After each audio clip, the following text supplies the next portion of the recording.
अस्सलाम वालेकुम। तो आज के लेक्चर में हम लोग डिस्कस करने वाले हैं natural sources of organic compounds. देखें, सबसे पहली बात तो natural sources of organic compounds क्या होते हैं। जैसे देखें, कोल है, नेचुरल गैस है, पेट्रोलियम है, प्लांट्स और एनिमल्स हैं।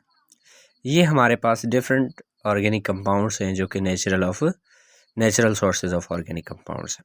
ठीक है, अब इनमें से जो है हमारे पास कोल की अगर हम लोग बात करें तो हमें पता है कि कोल जो है एक important source of organic compound होता है।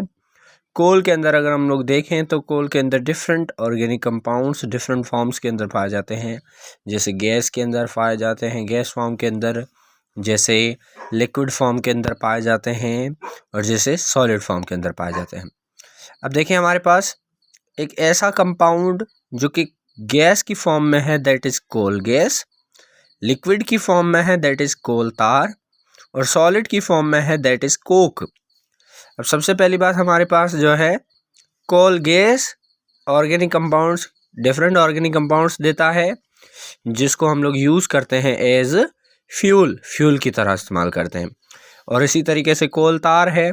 कोल तार क्या है, हमारे पास तकरीबन हंड्रेड्स ऑफ ऑर्गेनिक कंपाउंड्स देता है। और वो जो हंड्रेड्स ऑफ ऑर्गेनिक कंपाउंड्स है उसमें से अगर आप एक बुक की लाइन पढ़ेंगे सिंथ टेक्स्ट बुक बोर्ड में, तो उसमें लिखा हुआ है, साफ साफ अल्फाज में लिखा हुआ है कि तकरीबन अगर हम लोग जो है वो कितने 100 kg ऑफ कोल तार लेकर आए, कितने kg 100 kg ऑफ कोल तार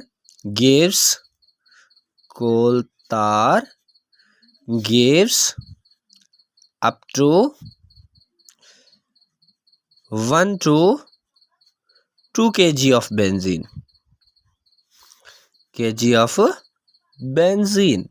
मतलब कि हमारे पास डिफरेंट ऑर्गेनिक कंपाउंड्स हैं और डिफरेंट ऑर्गेनिक कंपाउंड्स जो है वो हमें नेचुरल सोर्सेज से हासिल होते हैं।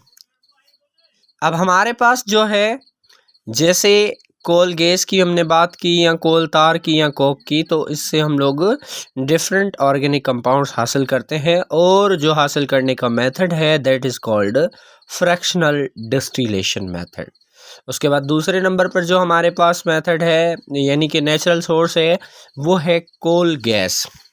अब हमारे पास कोल गैस, हमें पता है कि कोल गैस के अंदर अगर हम लोग बात करें तो हमें पता है कोल गैस के अंदर भी बहुत सारे ऑर्गेनिक कंपाउंड्स होते हैं, important source of the organic compound. जैसे देखें, 94.6% क्या होता है, मीथेन, 1.05% ईथेन, 0.28% प्रोपेन, और इसी तरीके से ब्यूटेन कितने परसेंट होता है, 0.17, नाइट्रोजन होता है, और कार्बन डाइऑक्साइड होता है। यहाँ डिफरेंट सब्सटेंसेस होते हैं। इसी तरीके से हमारे पास जो है पेट्रोलियम है। पेट्रोलियम के अंदर भी डिफरेंट सब्सटेंसेस होते हैं, डिफरेंट ऑर्गेनिक कंपाउंड्स होते हैं। सबसे पहली बात देखें क्या है, पेट्रोलियम के अंदर अगर हम लोग बात करें तो पेट्रोलियम यूजुअली हम लोग कहते हैं रॉक ऑयल को, जो कि below the surface of earth पाया जाता है। ठीक है, it is called rock oil in Latin and usually found below the surface of earth. It has observed that petroleum contain more than 500 compounds which are obtained by the fractional distillation of the organic compounds, which is called refining process of petroleum.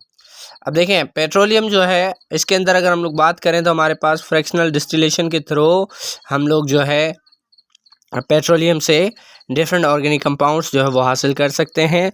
जैसे यहाँ पर हमारे पास chart एक book में given है, उसको अगर आप लोग स्टडी करेंगे तो ज़्यादा क्लियर होगा। बिलो 20 डिग्री हम लोग 1 to 4 कार्बन वाले यानी नेचुरल गैस, बॉटल्ड गैस वगैरह ऐसे कंपाउंड्स हासिल कर सकते हैं। 20 से 60 डिग्री सेंटीग्रेड पर टेम्परेचर देने से हम लोग C5, 6 वाले, और that is called petroleum ether. इसी तरीके से 60 to 120 दैट इज़ लिग्रॉन, और इसी तरीके से 40 to 200 डिग्री सेंटीग्रेड पर C5 to C10 गैसोलीन। याद रखना, ये 2020 में पूछा जा चुका है क्वेश्चन। गैसोलीन के अंदर नंबर ऑफ कार्बन्स कितने हैं, number of carbons are C5 to C10। और इसी तरीके से हमारे पास जो है चौथा मेन सोर्स है वो है क्या, plants and animals. Plants and animals भी जो है हमारे पास वो नेचुरल सोर्स होते हैं ऑर्गेनिक कंपाउंड्स के। जैसे हमें पता है प्लांट्स से हमें मिलते हैं proteins, carbohydrates, lipids, vitamins, enzymes वगैरह। ये सारी चीज़ें जो हैं ऑर्गेनिक कंपाउंड्स में आ जाती हैं तकरीबन। ओके बेटा, थैंक यू सो मच। इसके बाद नेक्स्ट टॉपिक डिस्कस करेंगे पॉलीमराइजेशन।